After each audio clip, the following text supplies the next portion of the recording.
जय हिंद बच्चों, कैसे हो तुम लोग? सब बढ़िया ना? सब ठीक ठाक है ना? फ्रेंडशिप डे तो मनाए ही होगे अच्छे से, बीत गया अभी हाल ही बीता ना। रक्षाबंधन भी आ रहा है, वो भी मनाने की तैयारी में होगे। सब बढ़िया है। चलो, जैसा जानते हो मैं भारतेंदु मिश्रा एपीएस इंस्टीट्यूट कबीर नगर दुर्गाकुंड वाराणसी के online YouTube channel APS institute से तुम सभी बच्चों का मोस्ट वेलकम करता हूँ।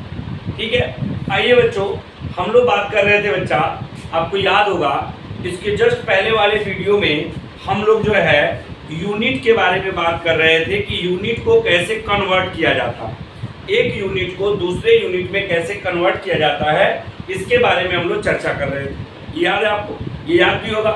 ठीक है, स्मार्ट तो लग ही रहा हूँ, आज दाढ़ी उड़ी बनवाया हूँ, थोड़ा चेहरा भी चमक रहा है। स्मार्ट हूँ यार, बस पतला नहीं हो पा रहा हूँ, थोड़ा मेहनत कर रहा हूँ। देखो अब जल्दी से हो जाऊँ, प्रयास में तो लगा हूँ, देखो क्या होता है। चलिए कोई बात नहीं, ये तो थोड़ी पर्सनल बातें थी, होनी भी जरूरी है भाई। थोड़ा पढ़ लेते हैं, आते हैं। हम लोग जो बात किए थे इसके जस्ट पहले वाली वीडियो आप देखेंगे तो उसमें हम बताए थे कि फिजिकल क्वांटिटी को कैसे रिप्रेजेंट करते हैं, और फिजिकल क्वांटिटी को रिप्रेजेंट करने के बाद से हमने आपको बताया था कि फिजिकल क्वांटिटी को कैसे हम लोग जो है एक यूनिट सिस्टम से दूसरे यूनिट में कन्वर्ट करते हैं, ये बताए थे। अब थोड़ा आगे बढ़ने जाते हैं, थोड़ा सा बात को समझिएगा। होता क्या है बच्चा, जो फिजिकल क्वांटिटी होती है, जो फिजिकल क्वांटिटी होती है बेटा, आपने पढ़ रखा है पहले से, आप जानते हो जो फिजिकल क्वांटिटी है इनको हम लोग इनका बंटवारा करने जा रहे हैं।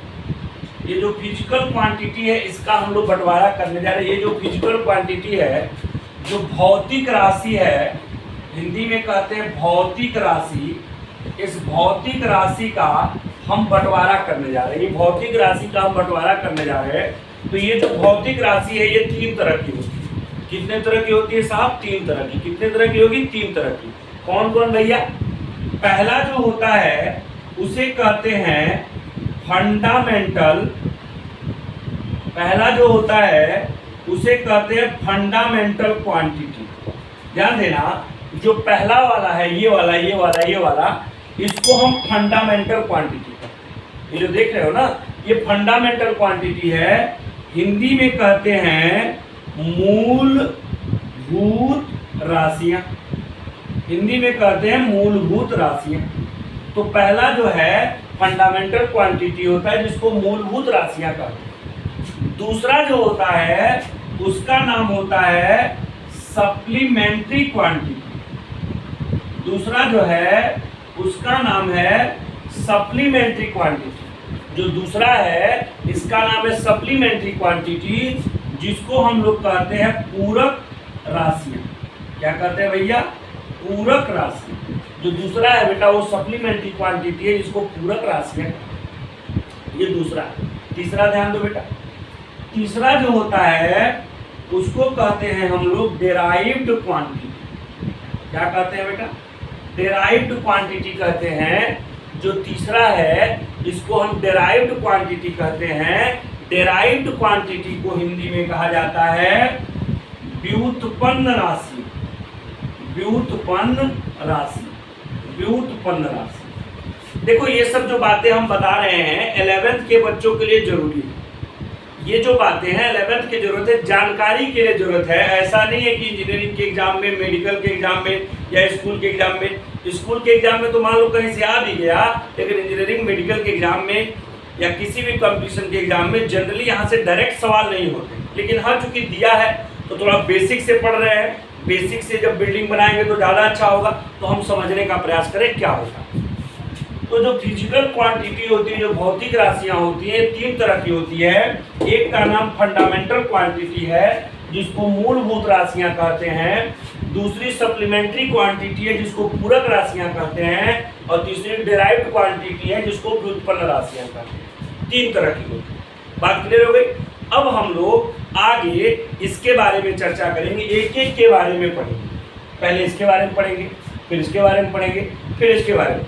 तो आओ बेटा पहले इसके बारे में पढ़ते हैं क्या है, तो बाकी को मिटा देते हैं, इसको छोड़ देते हैं। अब बात करने जा रहे हैं, आइए इसको मिटा दिए हम लोग। तो मिटाने के बाद अब थोड़ा सा बात करने का प्रयास करते हैं, देखने का प्रयास करते हैं क्या होता है, समझने का प्रयास करते हैं। देखिएगा, सबसे पहले जो हम बात करने जा रहे हैं वो नाम है बेटा फंडामेंटल, ध्यान रखिएगा, फंडामेंटल क्वांटिटी। एक एक के बारे में चर्चा करेंगे, परेशान नहीं होना। फंडामेंटल क्वांटिटी जिसको कहते हैं मूलभूत राशियां। देखिए भाई, इसमें भूत प्रेत का नाम आया है, तो भूत प्रेत के नाम से डर नहीं जाना है, समझ रहे हैं? भूत प्रेत का नाम है, ऐसे भूत आया है तो भूत से डर नहीं जाना। भूत मतलब नाम है, कोई ऐसा कुछ ये भूत चुड़ैल से लेना देना नहीं है इसका। मूलभूत राशि थोड़ा समझते हैं हम आपके सामने समझने का प्रयास करते हैं कि बेटा ये मूलभूत राशियां क्या है, किसे कहते हैं हम लोग मूलभूत राशियां, थोड़ा समझते हैं। जैसे बेटा आप लोग जो है ABCD पढ़े हो ना, ABCD। अब ये मत सोचना कि सर 11 में ABCD क्या पढ़ रहे, थोड़ा देर सुनना, मजा आएगा, ध्यान देना। तुम ABCD पढ़े होगे, A पढ़े, B पढ़े, C पढ़े, ये मिला के पढ़े होगे। जो ABCD होता है इसके 26 लेटर होते हैं। ABCD के 26 लेटर होते हैं। कितने लेटर होते हैं बेटा? 26 लेटर होते हैं, ध्यान सुनना। ABCD के 26 लेटर होते हैं। 26 लेटर मिलके इंग्लिश के सारे वर्ड बनाते हैं। जैसे तुम किसी को बोलते हो ना कि आई लव यू,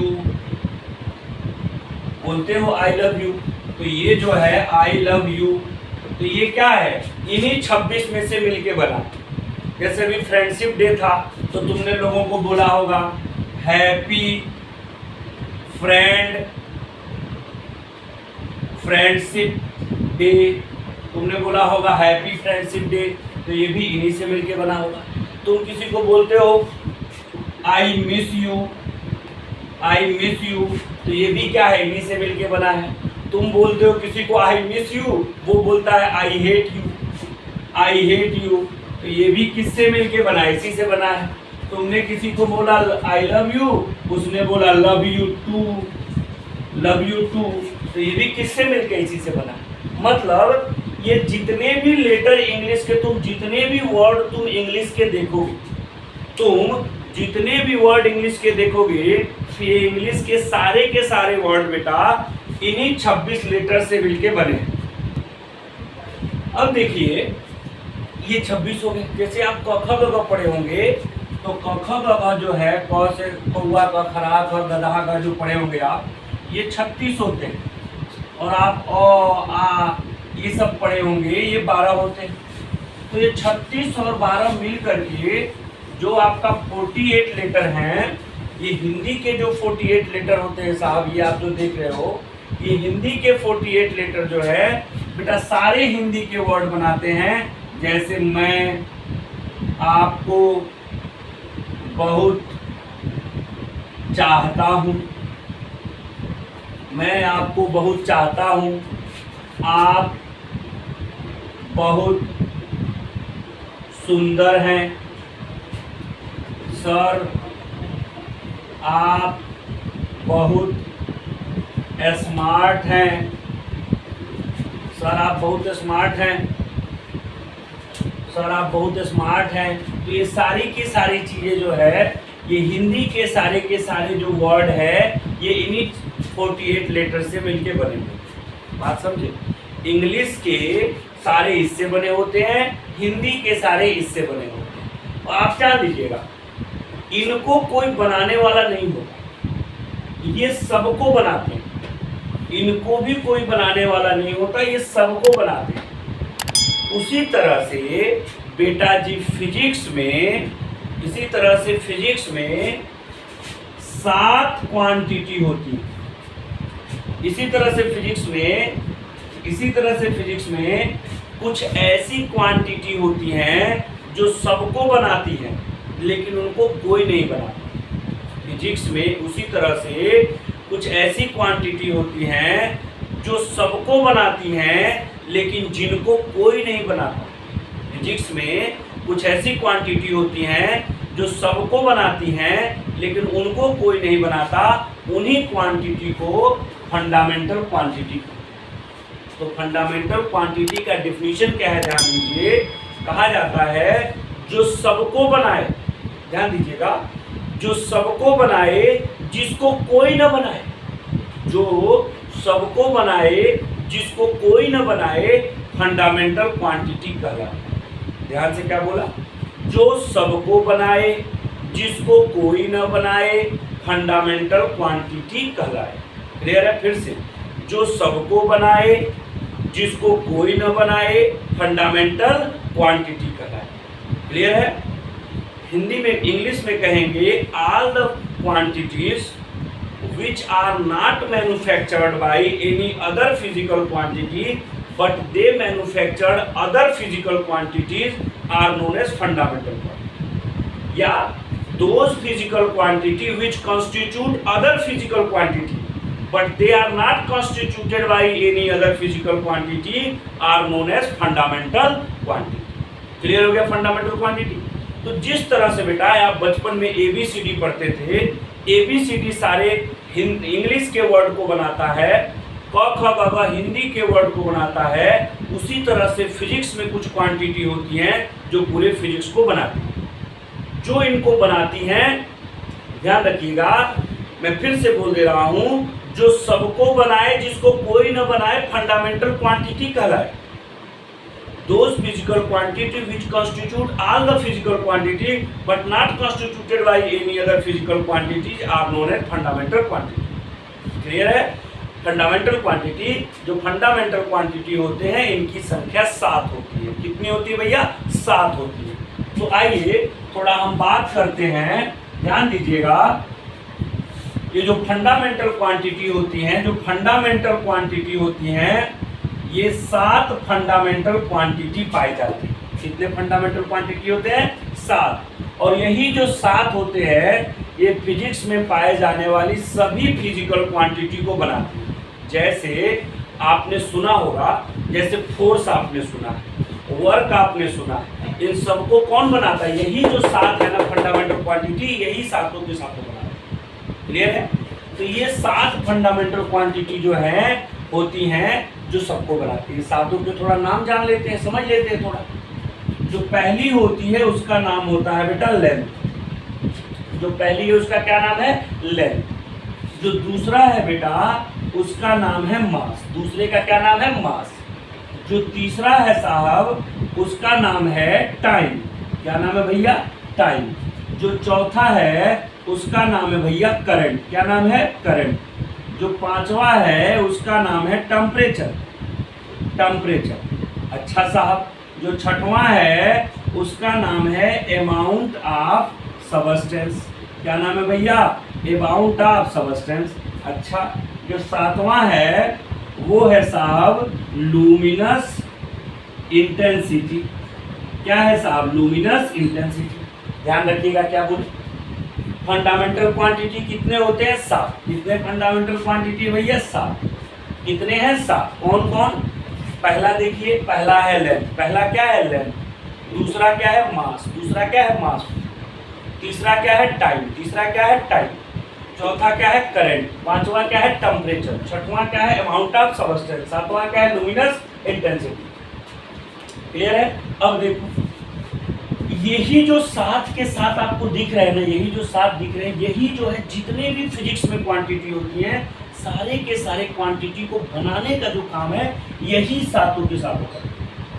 यही जो सातों के सातों हैं, यही सारे के सारे फिजिक्स की क्वांटिटी को बनाने का काम करते हैं। अब देखो, ये जो फंडामेंटल क्वांटिटी होते हैं, इनको नापने के लिए, इनको मेजर करने के लिए जिस यूनिट का हम लोग प्रयोग करते हैं, जिस यूनिट का प्रयोग करते हैं, उस यूनिट को हम लोग फंडामेंटल यूनिट कहते हैं। क्या कहते हैं बेटा? फंडामेंटल यूनिट कहते हैं, जिसको बेटा हम FU से डिनोट करते हैं। ध्यान दीजिए, ये जो फंडामेंटल क्वांटिटी है, इसको मेजर करने के लिए जिस यूनिट का हम प्रयोग करते हैं उसे फंडामेंटल यूनिट कहते हैं। अब देखो, जब फंडामेंटल क्वांटिटी बेटा 7 है तो भैया यूनिट भी तो 7 होगा। जब फंडामेंटल क्वांटिटी 7 है तो यूनिट भी तो 7 होगा। तो देखो क्या क्या होता है। जो लेंथ है इसका यूनिट होता है बेटा मीटर, इसको M से डिनोट करते हैं। जो मास है इसका होता है बेटा किलोग्राम, और इसको बेटा केजी से डिनोट करते हैं। जो टाइम है इसका होता है सेकंड, इसको सेकंड से डिनोट करते हैं। अब देखो साहब, जो करंट है इसका होता है एम्पियर, इसको एम्पियर से डिनोट करते हैं। जो टेम्परेचर है इसका होता है केल्विन, इसको के से डिनोट करते हैं। अमाउंट ऑफ सब्सटेंस है इसका मोल होता है, इसको मोल से डिनोट करते हैं। लुमिनस इंटेंसिटी का कैंडेला होता है जिसको सीडी से डिनोट करते हैं। ध्यान दीजिएगा भैया, कितने फंडामेंटल क्वांटिटी है? 7। लेंथ है, मास है, टाइम है, करंट है, टेम्परेचर है, अमाउंट ऑफ सब्सटेंस है, लुमिनस इंटेंसिटी है, ज्योति की तीव्रता है। ये जो ज्योति की तीव्रता है इसको ज्योति तीव्रता कहते हैं। इस ज्योति तीव्रता का उस ज्योति की तीव्रता से कोई लेना देना नहीं है, जिसको आप समझ लें। ध्यान रखिएगा, ये लेंथ है, लेंथ का यूनिट मीटर होता है जिसको एम से डिनोट करते हैं। मास का किलोग्राम होता है, इसको केजी से डिनोट करते हैं। टाइम का सेकंड होता है, इसको सेकंड से करते हैं। करंट का एम्पियर होता है, एमपी से करते हैं। टेम्परेचर का केल्विन होता है, के से करते हैं। अमाउंट ऑफ सब्सटेंस का मोल होता है, मोल से करते हैं। लुमिनस इंटेंसिटी का कैंडेला होता है, सीडी से करते हैं। बात समझ में आया? क्लियर है? तो 7 फंडामेंटल क्वांटिटी हुए, 7 फंडामेंटल यूनिट हुए। और सुनिए ना, इसके बारे में अभी जब हम आगे चर्चा करेंगे तो एक एक के बारे में पढ़ेंगे। अभी लेंथ के बारे में पढ़ेंगे, लेंथ क्या है, मास क्या है, टाइम क्या है, इसके यूनिट के बारे में पूरा डिटेल वीडियो, अगला जो वीडियो आएगा उसमें पूरा डिटेल एक एक के बारे में पढ़ेंगे। अभी हम ये जान रहे हैं कि कितने फिजिकल क्वांटिटी होते हैं, उनके क्या प्रॉपर्टी होते हैं। तो पहला मैंने आपको बता दिया कि फिजिकल क्वांटिटी 3 तरह का होता है। एक होता है फंडामेंटल, एक होता है सप्लीमेंट्री और एक होता है डेराइव। फंडामेंटल को कहते हैं मूलभूत राशियाँ, सप्लीमेंट्री को कहते हैं पूरक राशियाँ और डेराइव को कहते हैं व्युत्पन्न राशियाँ। तो अभी हमने फंडामेंटल क्वांटिटी के बारे में जान लिया कि फंडामेंटल क्वांटिटी वो क्वांटिटी होती है जो सबको बनाए, जिनको कोई न बनाए। ये 7 होती है, नाम भी बता दिया आपको। इसके जो यूनिट होते हैं फंडामेंटल यूनिट कहलाते हैं, वो भी 7 होते हैं। अब अगला हम बात करने जा रहे हैं नेक्स्ट, सप्लीमेंट्री क्वांटिटी क्या होती है। थोड़ा उसके बारे में जाना जाए कि सप्लीमेंट्री क्वांटिटी क्या होती है। चलिए देखते हैं सप्लीमेंट्री के बारे में। चलिए अब हम लोग आगे बढ़ते हैं। अभी हमने फंडामेंटल क्वांटिटी के बारे में जानकारी ले ली, अब हम लोग सप्लीमेंट्री क्वांटिटी के बारे में जानकारी ले रहे हैं। ध्यान देते हैं सप्लीमेंट्री क्वांटिटी क्या होता है, ठीक है ना। आइए देखते हैं। चलिए साहब, जो अगली हमारी बात आपके सामने आ रही है वो आ रही है सप्लीमेंट्री क्वांटिटी। ध्यान रखिएगा, जो अगली बात है वो सप्लीमेंट्री क्वांटिटी है, जिसको हम कहते हैं बेटा पूरक राशि। क्या कहते हैं बच्चा? इसको कहते हैं हम लोग पूरक राशि। ये जो आप देख रहे हैं बेटा, ये सप्लीमेंट्री क्वांटिटी है या इसको पूरक राशि है। देखो होता क्या है, एक्चुअल में बताऊं, जो ये सप्लीमेंट्री क्वांटिटी है फिजिक्स में केवल 2 जगह ही हमको पढ़ना है, 2 ही राशियों को सप्लीमेंट्री क्वांटिटी बोला जाता है। क्लियर है? तो अगर इसको हम डिफाइन करते हैं तो कहा जाता है कि सर्कल, जो वृत्त होता है सर्कल होता है, या जो स्फीयर होता है गोला होता है। जो सर्कल या जो स्फीयर होता है उसके लिए, जैसे ये मान लो सर्कल और स्फीयर के बारे में बात कर रहे हैं, तो जैसे सर्कल है रिंग होता है वो सर्कल होता है, स्फीयर जैसे मान लो फुटबॉल है वो स्फीयर है, गोला है।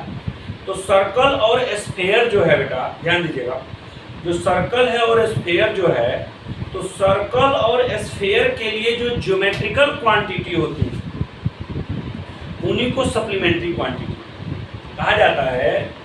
कि अगर हम सर्कल ले लें और ये मान लीजिए हमने ऐसे लिया है, ये हमने एक स्फीयर ले लिया है आपके सामने और हमने एक सर्कल ले लिया, तो कहा जाता है कि सर्कल और स्फीयर के लिए जो ज्योमेट्रिकल क्वांटिटी हम लोग यूज करते हैं, जो ज्योमेट्रिकल क्वांटिटी हम लोग यूज करते हैं, यही जो है आपकी सप्लीमेंट्री क्वांटिटी कहलाती है।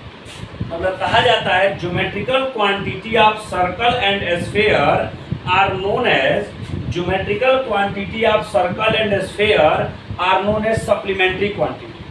फिर से ध्यान देना, geometrical quantity of circle and sphere are known as supplementary quantity, and जो सप्लीमेंट्री क्वांटिटी है, जो सर्कल के लिए जो सप्लीमेंट्री क्वांटिटी यूज करते हैं हम लोग, सर्कल के लिए जो सप्लीमेंट्री क्वांटिटी हम लोग यूज करते हैं, इसको कहते हैं बेटा हम लोग एंगल।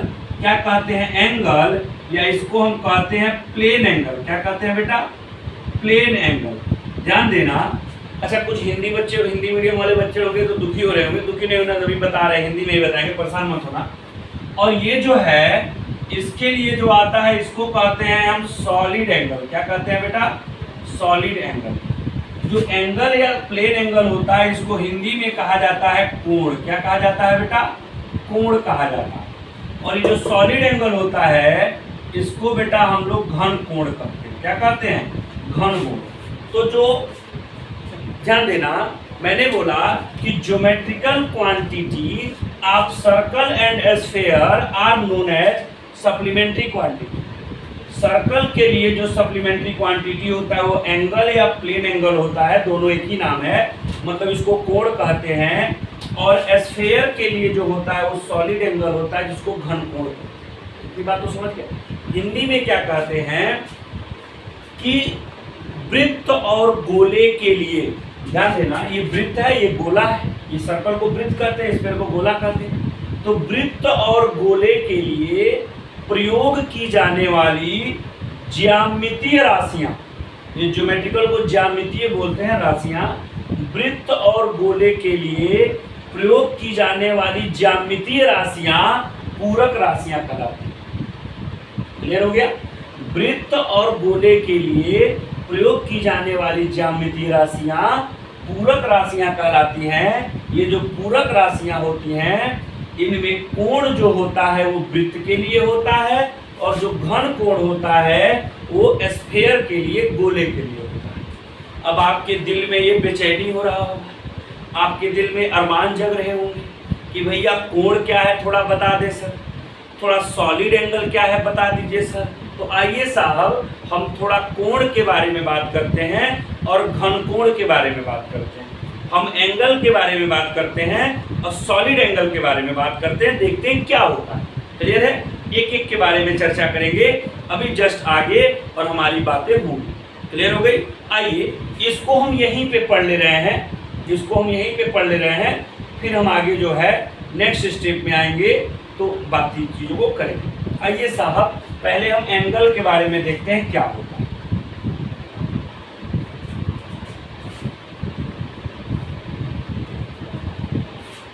चलिए देखा जाए एंगल क्या होता है, थोड़ा समझते हैं एंगल के बारे में। ये देखिए आपके सामने मैंने एक सर्कल बनाया ऐसे, और मैंने जो सर्कल बनाया है इसकी रेडियस हमने r ले ली। ये सर्कल का केंद्र है O है। यहाँ से कोई पार्टिकल है जो चलना प्रारंभ करता है, ध्यान दीजिएगा, यहाँ से कोई पार्टिकल है जो चलना प्रारंभ करता है, चल के ये यहाँ से यहाँ तक आता है।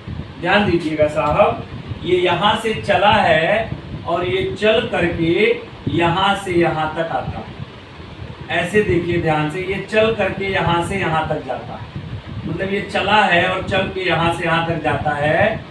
तो यहाँ से चल के यहाँ तक ये जाने का प्रयास किया, ये यहाँ से चल के यहाँ तक। तो अगर आप बात करेंगे, ध्यान दीजिएगा कि यहाँ से चल के यहाँ तक गया, तो मैं अगर आपको समझाने का प्रयास करूं और एक बात बताने का प्रयास करूं, थोड़ा ध्यान दीजिएगा, एक मिनट, एक पेज ले लेता हूं मैं, थोड़ा मुझे काम है, एक पेज दीजिए, तो एक पेज है तो दीजिए। आइए ये आपके सामने देखिए, एक पेज मैंने लिया है और थोड़ा आपको इसी पेज से समझाने का प्रयास करूंगा और आपको समझ में आएगा। ये देखिए, बचपन में जो है ये आप लोग मेला ओला में गए होंगे तो मूंगफली बनाने का जो है आप देखे होंगे, मूंगफली वाले ऐसे ही बना के मूंगफली बेचते हैं, आप ऐसा देख रहे हो तो ठीक है। तो मैंने भी ये सीख लिया था कि मान लीजिए भविष्य में अगर मास्टर वास्टर नहीं बन पाया, कुछ नहीं कर पाया, तो कम से कम मूंगफली बनाने का तो ढंग रहेगा, तो मूंगफली बेच लेंगे। लेकिन ऐसा नहीं आया, अच्छा चल रहा है काम। तो ये देखिए हमने क्या किया, ध्यान से समझिएगा, अभी आपको मैं बताऊं कि यहाँ से ये चल रहा था ऐसे और चल के यहाँ से यहाँ आया, ये यहाँ से चला है और चल के यहाँ से यहाँ आया। तो थोड़ा मैंने आपके सामने ये बना दिया। अब देखें आप, जब मैं आपके सामने ये बनाया हूँ तो इस चित्र से थोड़ा मैं आपको समझाने का प्रयास कर रहा हूँ। ध्यान दीजिए, ये जो आपके सामने मैंने बनाया है, ये देखिए, इसको मैं थोड़ा मोड़ दिया और ये आपके सामने देखिए मैं जादू दिखाने वाला हूँ अब, ठीक है। अब इसको मैं गायब कर दूंगा थोड़ा देर। ऐसा कुछ नहीं होने वाला, इसके बारे में सोचो ऐसा कुछ होगा, बस ध्यान दो। तो ये जो है आपके सामने मैंने ऐसे बनाया, देख रहे हैं? तो ये जो ऐसे बनाया है, ये जो आप देख रहे हो यहाँ पे बनता हुआ जो दिख रहा है ये वाला, तो ये जो इसके वजह से ये एंगल बना, इसके वजह से ये बन रहा है। इसी को बेटा थीटा से डिनोट करते हैं और इसी को बेटा हम कहते हैं एंगल है। क्या है बेटा? एंगल। और ये जो आप देख रहे हो इसको बेटा हम कहते हैं आर्क।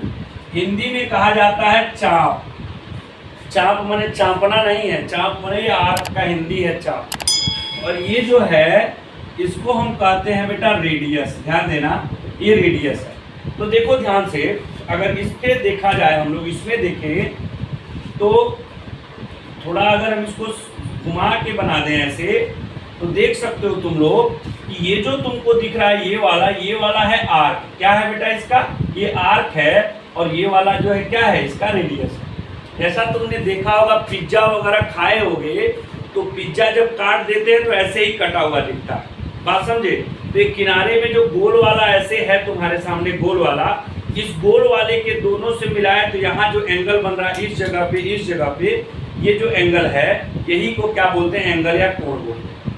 तो होता क्या है, जो एंगल या कोण यहाँ पे तुम्हारे सामने दिख रहा है बेटा थीटा, ये थीटा बराबर होता है बेटा आर्क बाई रेडियस। ध्यान देना, ये जो थीटा होता है बेटा ये बराबर होता है आर्क बाई रेडियस। अब कुछ लोग कहेंगे इसका डिफिनीशन क्या है, तो सीधा डिफिनीशन है भैया, ratio of arc and radius is known as angle. Ratio of arc and radius is known as angle. Hindi में क्या कहेंगे? चाप और त्रिज्या के अनुपात को कोण कहते हैं। चाप और त्रिज्या के अनुपात को क्या कहते हैं? कोण कहते हैं। अगर बेटा इसको हिंदी में लिखें तो ये कोण है। अब कोण बराबर होता है बेटा चाप बटे त्रिज्या। चाप बटे क्या होता है बेटा? त्रिज्या। क्लियर है? अब देखो, तो ये तुम्हारे सामने आ गया चाप बटे त्रिज्या या आर्क बाय रेडियस। अब मैं एक बात करने जा रहा हूँ, थोड़ा ध्यान से सुनना। मैं ये कह रहा हूँ कि ये आदमी जो यहाँ से चला था, ऐसे ऐसे चलते चलते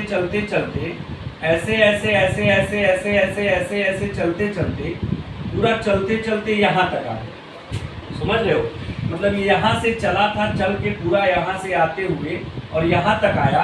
तो क्या बेटा यहाँ से चल के यहाँ तक आया तो पूरा एक चक्कर लगाया कि नहीं लगाया? भैया जी आप देख रहे हो कि ये यहाँ से चल रहा है ऐसे, और यहाँ से चलते ये पूरा ऊपर से होते हुए ऐसे पूरा यहाँ से होते हुए यहाँ तक आ गया। तो एक चक्कर लगाया। तो तुम जानते हो बेटा कि अगर ये एक चक्कर लगाता है, तो अगर इसके लिए थीटा हम लिख दें तो एक चक्कर लगाएगा तो यहाँ से लेके यहाँ तक चला होगा। भैया ये यहाँ से लेके यहाँ तक न चला होगा। अरे यहाँ से चल के यहाँ तक आया होगा, तो पूरे पेरीमीटर पे चला है, मतलब पूरे परिधि पे चला है। तो पूरे परिधि पे चला तो चाप कितने के बराबर हो जाएगा? 2 पाई आर के बराबर हो जाएगा, क्योंकि जो पेरीमीटर है इसका, जो परिधि है उसकी, वो तो 2 पाई आर है। अब त्रिज्या कितना है बेटा? आर है। तो ये आर को आर खा जाएगा। तो क्या बेटा अगर तुम लोग मेहनत करोगे 3-4 साल, तो क्या थीटा बराबर 2 पाई नहीं आ जाएगा? थीटा बराबर 2 पाई नहीं आ जाएगा? और ये जो थीटा है, जो कोण है, इसका जो यूनिट होता है बेटा रेडियन होता है। ध्यान देना, इसका जो यूनिट होता है वो रेडियन होता है।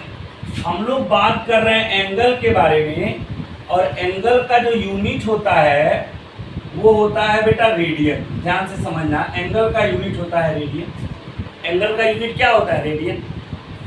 तो ये थीटा जो है वो बेटा कितना हो जाएगा? 2 पाई रेडियन के बराबर हो जाएगा। अच्छा सा, इसको हमने मान लिया समीकरण नंबर 1। तुम एक बात बताओ, ये तुम्हें पता है, नहीं पता है तो आज जान लो कि कोई भी सर्कल होता है, उस पूरे सर्कल के केंद्र पर, उस सर्कल के सेंटर पे, जो सेंटर है ये वाला ये सर्कल का जो केंद्र है, सेंटर है, इस सेंटर पे जो एंगल बनता है थीटा, वो बेटा 360 डिग्री का बनता है। ये समीकरण 2 हो गया। तो अगर बताओ ये और ये बराबर है तो क्या अगर हम लिखना चाहें तो अगर ये लिख दे 360 डिग्री, ऐसे लिख देते हैं 2 पाई रेडियन बराबर 360 डिग्री, तो क्या हमने कोई गुनाह किया है क्या? ये लिख करके हमने कोई गुनाह किया है? कोई गुनाह नहीं किया भैया, सही काम किया। तो अगर कोई पाई रेडियन यहाँ से लिखना चाहे तो क्या बेटा 360 डिग्री बटे 2, इसको ये खाएगा 180 आएगा, मतलब पाई रेडियन बराबर क्या बेटा 180 डिग्री आ जाएगा क्या? तुमको याद भी होगा, तुम लोग हमेशा लिखते रहते हो पाई बराबर 180 डिग्री, पाई बराबर 180 डिग्री लिखते रहते हो ना। तो वही देखो पाई रेडियन बराबर क्या है 180 डिग्री। तो अगर कोई यहीं पे बोले 1 रेडियन बराबर कितना होगा, तो 1 रेडियन बराबर 180 बटे पाई डिग्री हो जाएगा। बोलो हो जाएगा। तो ये तुम्हारे लिए हमने बना दिया। अब एक तुम्हारे से हम एक उम्मीद के साथ एक सवाल बोल रहे हैं। अब मैं तो देखूंगा नहीं कि तुमने सॉल्व किया कि नहीं किया, लेकिन ये उम्मीद है कि तुम किए होगे और करोगे। तो वीडियो को देखना, तो करने के बाद वीडियो में कमेंट कर देना, वीडियो में कमेंट कर देना किए हो तो उसका आंसर कमेंट करना। बहुत उम्मीद है और उम्मीदों पे भाई पानी मत फेरना, एक बात याद रहे, उम्मीदों पे पानी मत फेरना, ये ध्यान रहे। तो ध्यान से सुनो, मैं ये जानना चाहता हूँ कि ये जो है ये पूरा का पूरा सॉल्व करके इसका वैल्यू कितना है, ये तुम्हें हमें करके कमेंट में बताना। तो तुम्हारे सामने हम जो बता दिए ये पूरे एंगल के बारे में बता दिए। क्या बताया सुन लो। जो सप्लीमेंट्री यूनिट होता है, दो होता है, एक एंगल एक सॉलिड एंगल। जो एंगल होता है वो क्या होता है भैया, एंगल जो होता है एक सप्लीमेंट्री यूनिट होता है, जिसका जो यूनिट होता है वो रेडियन होता है। ध्यान रखिएगा, एंगल जो होता है एक सप्लीमेंट्री यूनिट होता है, जिसका यूनिट जो होता है सप्लीमेंट्री क्वांटिटी होता है, जिसका यूनिट रेडियन होता है। एंगल होता क्या है, थीटा बराबर आर्क अपान रेडियस होता है, कोण बराबर चाप अपान त्रिज्या होता है। अगर ये यहाँ से चल के एक चक्कर लगाया तो पूरा पेरीमीटर इसका 2 पाई आर का होगा। एंगल पूरा जो बनेगा बटे रेडियस आर हो जाएगा, खाएगा थीटा बराबर 2 पाई रेडियन आ जाएगा। सर्कल सेंटर में जो है 360 डिग्री के एंगल बनाता है, तो 360 डिग्री 2 पाई रेडियन बराबर 360 है, तो पाई रेडियन बराबर 180 है। तो पाई रेडियन बराबर 180 डिग्री आ गया, याद रखिएगा। यहाँ से 1 रेडियन बराबर इतना आ गया। ये बेटा एंगल का पूरा डिटेल कहानी है, बात समझे। अब अगला टॉपिक हम जो पढ़ने जा रहे हैं वो है एस्टेरेडियन, सॉलिड एंगल घन कोण जिसका यूनिट होता है एस्टेरेडियन। सॉलिड एंगल जो घन कोण होता है उसका जो यूनिट होता है वो एस्टेरेडियन होता है। आइए आगे बात करते हैं। क्लियर है, समझ में आया? चलिए आगे बढ़ते हैं। चलो बेटा, हम लोग बात कर रहे थे सप्लीमेंट्री क्वांटिटी के बारे में, और सप्लीमेंट्री क्वांटिटी के बारे में हमने बताया था कि सप्लीमेंट्री क्वांटिटी 2 होती है। एक क्या होता है, एंगल होता है जिसको हमने क्या बोलते थे, जिसका यूनिट रेडियन होता है, और एक सॉलिड एंगल होता है जिसका यूनिट क्या होता है, एस्टेरेडियन होता है। जो सॉलिड एंगल होता है उसको हिंदी में घन कोण बोलते हैं। तो आइए थोड़ा सॉलिड एंगल के बारे में देखा जाए। अभी एंगल तो हमने पढ़ लिया, सॉलिड एंगल के बारे में चर्चा करते हैं। आइए देखते हैं।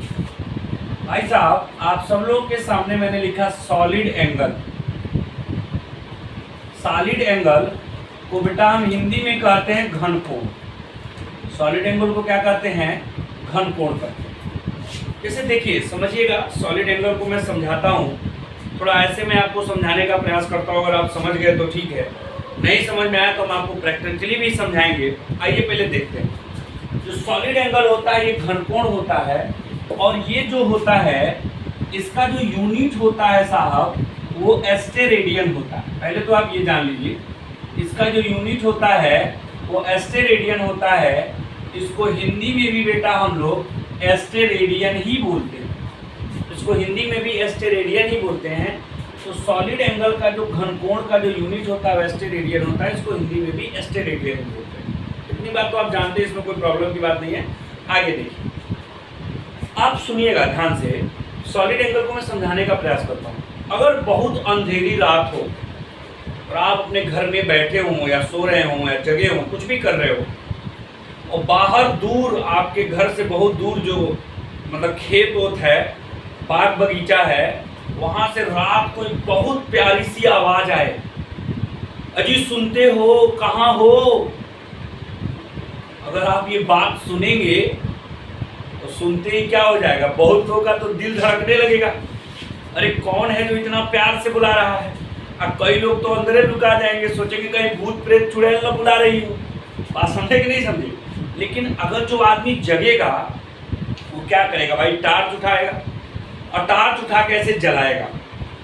जब टार्च उठा के जलाता है, जब वो टार्च उठा के जलाएगा तो टार्च की जो लाइट है ऐसे जाती है, ऐसे दिखेगी। यहाँ से टार्च जलाएगा, यहाँ से टार्च जलाएगा और ऐसे जाएगी, तो मतलब ये पूरा फैल के लाइट ऐसे जाएगा।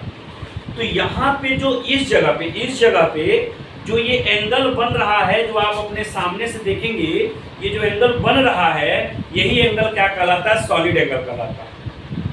अभी इसको हम प्रैक्टिकली भी दिखा रहे हैं, ध्यान से समझने का प्रयास करिएगा और दिखाएंगे, आप देखिएगा। आपने आइसक्रीम खाया होगा, कोन वाला आइसक्रीम, दो लोग होते हैं साथ में, एक ही खरीदते हैं, एक आप खाते हैं, उधर से वो खाते हैं, दोनों लोग खाते हैं, मजा आता है।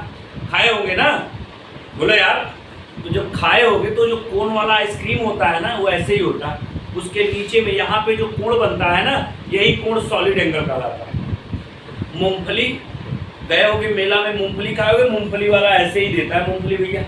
कांचा बादाम वाला देखो, कांचा बादाम बेच के कितना फेमस हो गया, देख सुने हो ना भाई कांचा बादाम वाला, तो ये कांचा बादाम इसी में देता है। तो ये जो अंदर में यहाँ बन रहा है, यही सॉलिड एंगल है। जो तुमको समझाएं, थोड़ा ध्यान देना। देखो मैं प्रैक्टिकली समझा रहा हूँ भैया, ये तुम्हारे सामने है, ये जो सरफेस आपके सामने दिख रहा है, ये सरफेस यहाँ रख दें हम, ये सरफेस, तो ये सरफेस जब यहाँ रखेंगे तो यही सरफेस यहाँ पे एंगल बनाया है। इसको थोड़ा हम विजुअलाइज करा रहे हैं कि एंगल ये कैसे दिख रहा है, कहाँ से दिख रहा है। देखो तो ये हमने एक यहाँ पे ले लिया, ऐसे बनाया भैया, ऐसे ध्यान देना, हमने यहाँ से लिया इसमें ऐसे, फिर आप कहे हो तो ये देखो मैं थोड़ा सा अरेंजमेंट कर लूँ भाई, थोड़ा सा जादू दिखाने के लिए अरेंजमेंट जो करना है कर लेता हूँ, फिर आपको जादू दिखाऊंगा मैं, ध्यान दीजिएगा। ऐसे तुमको दिखा रहे हैं, ये देख रहे हो, ये देखो, ये देख रहे हो। तो ये क्या हो रहा है, तुमको अब सामने से दिख रहा होगा पूरा। ये जो एंगल तुमको बनता हुआ दिख रहा है, ये जो एंगल तुमको दिख रहा है ना, ये वाला यहाँ पे देखो, ये जो एंगल बन रहा है, यही जो एंगल है सॉलिड एंगल। ये जो एंगल दिख रहा है ना, यही एंगल सॉलिड एंगल है। बात समझे? यही जो एंगल बन रहा है ना, इसी को सॉलिड एंगल बोलते हैं। मतलब कोई देखो ये सरफेस है, देखो ये सरफेस है कि नहीं, इसका कुछ ना कुछ एरिया होगा, इसका कुछ ना कुछ एरिया होगा। तो ये सरफेस जो एरिया पे एंगल बना रहा है, ये सरफेस किसी पॉइंट पे जो आ करके जो एंगल बना रहा है, तो किसी सरफेस के द्वारा किसी पॉइंट पे जो आके एंगल बनता है, इसी एंगल को सॉलिड एंगल बोलते हैं। किसी सरफेस के द्वारा ना भाई, किसी सरफेस के द्वारा किसी जगह पे जो एंगल बनता है, इसी एंगल को सॉलिड एंगल बोलते हैं। मतलब angle made by any surface at a point is known as क्या? Solid angle. क्लियर हुआ? किसी पॉइंट पे सरफेस के द्वारा, हिंदी में क्या बोलेंगे, किसी पॉइंट पे किसी बिंदु पे सरफेस के द्वारा जो कोण बनता है उसको सॉलिड एंगल बोलते हैं।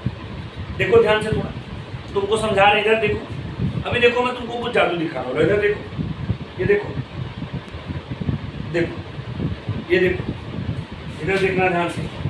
लाइट बंद करिए भैया थोड़ा, देखो, ये देखो, ये देख रहे हो लाइट जलता हुआ दिख रहा है भाई, ये देख रहे हो, ये देखो, ये लाइट इसमें जलाया मैंने, मैं नहीं दिख रहा होगा लेकिन ये दिख रहा है। मैं अंधेरे में मैं नहीं दिख रहा हूँ तो डरना मत तुम लोग। ये देखो, ये दिख रहा है, ये देखो, यहाँ मैं किया, यहाँ किया, देखो ये पूरा पूरा, ये देखो, ये सरफेस है, ये जो तुमको दिख रहा है ये सरफेस है, और यही सरफेस क्या हो रहा है, यहाँ पे लाके एंगल बना रहा है। यही सरफेस यहाँ पे आके एंगल बना रहा है ना, तो यहाँ पे जो ये जो सरफेस यहाँ पे आके एंगल बना रहा है, यही एंगल क्या होगा? सॉलिड एंगल होगा। इसके द्वारा जो यहाँ पे एंगल बन रहा है, यही एंगल क्या है? Solid angle. दूसरे शब्दों में देखो, लाइट जलाओ कुछ, इधर देखो, इधर देखो, ये है, ये देखो, इधर से देखो, अब इससे देखो, मोबाइल में दिख रहा है, पूरा दिख रहा है ना। देखो भैया, तो अब देखो यहाँ से ये पूरा का पूरा सरफेस ले लिया मैंने, और इस सरफेस से जो एंगल मैं बना रहा हूँ, देखो ये एंगल क्या है? Solid angle. इसी को कहते हैं बेटा सॉलिड एंगल। मतलब लाइट जला दीजिए भाई, लाइट जलाइए, देखो भैया, छोटा वाला जलाइए, छोटा वाला जलाइए। देखो भैया सुनो, अभी भी तुमको लाइट दिख रहा होगा, तो देखो क्या बोल रहा हूँ कि ये जो सरफेस है, जो ये सरफेस पे मैं परिवर्तन कर रहा हूँ, तुमको दिख रहा होगा। तो ये सरफेस के द्वारा जो एंगल बन रहा है, ये जो सरफेस है, ये जो सरफेस एंगल बना रहा है किसी पॉइंट पे, देखो वहां पे एंगल बन रहा है कि नहीं बन रहा, देखो बन रहा है ना, दिख रहा है ना। इस सरफेस पे चेंज करने से तुमको एंगल दिख रहा होगा। तो इस सरफेस के वजह से जो एंगल लाइट बनते, देखो दिखा दे, देखो इस सरफेस के चेंज करने की वजह से, देखो सरफेस के चेंज करने की वजह से एंगल बन रहा है। तो देखो ये सरफेस के चेंज करने की वजह से जो एंगल बन रहा है तुमको दिख रहा है, यही एंगल क्या कहलाता है, सॉलिड एंगल कहलाता है। तो कहा जाता है किसी सरफेस के द्वारा किसी पॉइंट पर जो एंगल बनाया जाता है उसी एंगल को क्या कहते हैं, सॉलिड एंगल कहते हैं। लाइट जला दे भैया। चलिए क्लियर हुआ। तो ये तुम्हारे सामने जो रहा सॉलिड एंगल का कंसेप्ट था। मतलब क्या देखे बेटा, जब इसी चित्र को हम यहाँ से दिखाने का प्रयास कर रहे हैं, ये देखो ऐसे है, तो ये सरफेस को अगर तुम देखोगे ऐसे, तो ये बेटा ऐसे कोई सरफेस होगा, और ये सरफेस आकर के ऐसे देखो, ऐसे देखोगे तो ऐसे दिखेगा। तो यहाँ जो एंगल बनाया, यही एंगल क्या है बेटा, सॉलिड एंगल है। और सॉलिड एंगल को बेटा हम ऐसे ओमेगा से डिनोट करते हैं। किससे डिनोट करते हैं, ओमेगा से डिनोट करते हैं। किससे करते हैं, ओमेगा से डिनोट करते हैं। और कहा जाता है कि जो ओमेगा होता है ये बेटा बराबर होता है सरफेस एरिया अपान रेडियस के स्क्वायर के। सरफेस एरिया अपान रेडियस के स्क्वायर के। ध्यान देना, ये होता है तुम्हारा ओमेगा, ये सरफेस एरिया अपान रेडियस के स्क्वायर के बराबर होता है। मतलब इसको कहते हैं घन कोण, हिंदी में कहते हैं घन कोण बराबर पृष्ठ क्षेत्रफल अपान त्रिज्या का वर्ग। पृष्ठ क्षेत्रफल अपान क्या है, त्रिज्या का वर्ग। क्लियर हो गया। यही होता है बेटा ये, इसका जो यूनिट होता है, अब ध्यान देना बेटा, इसका जो यूनिट होता है, उसका जो यूनिट होता है इसको एस्टेरेडियन का, इसी का जो यूनिट होता है एस्टेरेडियन होता है, जो यहाँ पे मैं लिखा हूँ। क्लियर है। अब थोड़ा सा यहीं पे तुमको अगर कोई कह दे डिफिनेशन क्या है, तो कहते हैं कि कोई सरफेस, ध्यान देना, डिफिनेशन कहते हैं कि कोई सरफेस किसी बिंदु पर जो कोण बनाता है उसी कोण को हम क्या कहते हैं, घन कोण कहते हैं। किसी सरफेस के द्वारा किसी बिंदु पर बनाए गए कोण को घन कोण कहते हैं।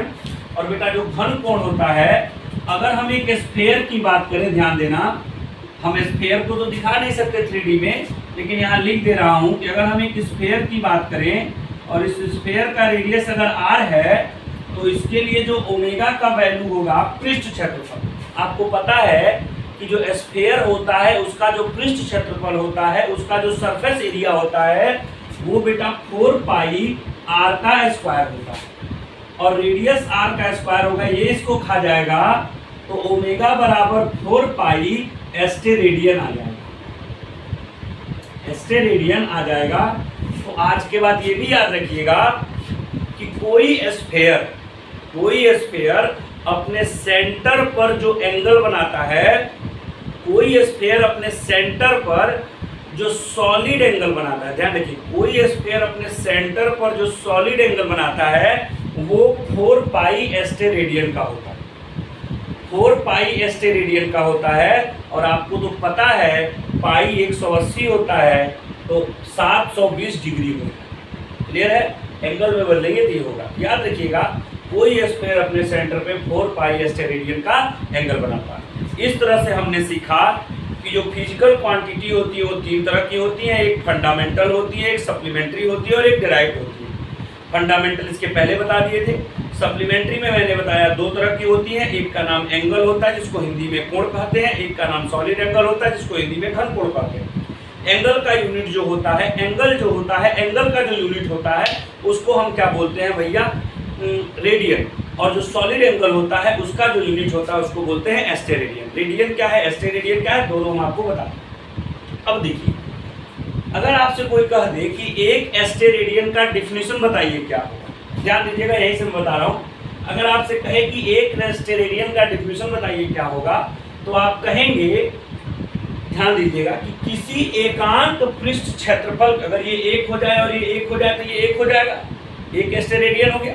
तो कहा जाएगा कि कोई यूनिट सरफेस एरिया किसी यूनिट रेडियस वाले स्फीयर के सेंटर पे जो सॉलिड एंगल बनाता है उसे क्या कहते हैं, एक एस्टेरेडियन कहते हैं। मतलब angle made by a unit surface area at the centre of a unit radius having sphere is known as one steradian. मतलब एक यूनिट मतलब एकांक त्रिज्या वाले गोला के द्वारा जिसका पृष्ठ क्षेत्रफल एकांक हो उसके सेंटर पे अगर बनाया गया घन कोण एक एस्टेरेडियन का होता है। क्लियर हो गया? ये पूछा उछा नहीं जाता है कहीं, मैं ऐसे बता दिया, उसके लिए परेशान मत हो। स्कूल में आ जाएगा तो लिखने के लिए इतना डिस्टर्ब नहीं रहना है। तो ये हमारे सामने पूरा का पूरा डिटेल आ गया। अब आपसे एक बात है, आपके लिए इतना मेहनत करके वीडियो बनाए हैं, आप जा करके चुपचाप मेरे वीडियो को लाइक करिए। पहले वीडियो को देखिए, देखने के बाद लाइक करिए, लाइक करने के बाद सब्सक्राइब करिए चैनल को और दूसरे को शेयर करिए ताकि दूसरे लोग जा करके इस हमारे वीडियो को देख सकें। बात समझ में आया कि नहीं आया? और कोई नौटंकी नहीं होना चाहिए, सब लोग जाके चुपचाप करिए और फिर शेयर करिए ताकि लोग देखें। अगला वीडियो हम फिर बनाएंगे और उसके बाद अगले वीडियो में इसके आगे की बात को पढ़ा जाएगा। इस तरह से आप सब लोगों को बेस्ट ऑफ लक एंड बहुत बहुत बधाई हमारे वीडियो को देखने के लिए। बहुत बहुत आप लोगों को जो है बधाई नहीं सॉरी बहुत बहुत धन्यवाद आप सब लोगों को मेरे वीडियो को देखने के लिए, हमारे चैनल को सब्सक्राइब करने के लिए और हमको इतना प्यार देने के लिए। Thank you. जय हिंद, जय भारत।